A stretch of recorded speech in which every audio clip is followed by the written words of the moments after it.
Mereka menyebutnya cinta yang tak seharusnya ada. Seorang lelaki berkuasa, berstatus keluarga. Seorang perempuan sendiri, lapar akan perhatian. Mereka bertemu diam-diam. Pergi ke tempat jauh, lintas negeri. Seolah dunia bisa disembunyikan dari nurani.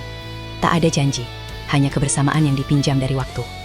Namun rahasia selalu lelah bersembunyi. Publik mencium jejaknya. Istri sah mendengar bisik yang tak bisa dihapus. Perempuan itu akhirnya sendiri. Menahan rindu, mencari cinta yang tersisa. Sang lelaki kini berdiri di persimpangan. Rumah tangga, jabatan, dan harga diri. Surat perceraian diurus. Status menggantung. Tak ada yang menang.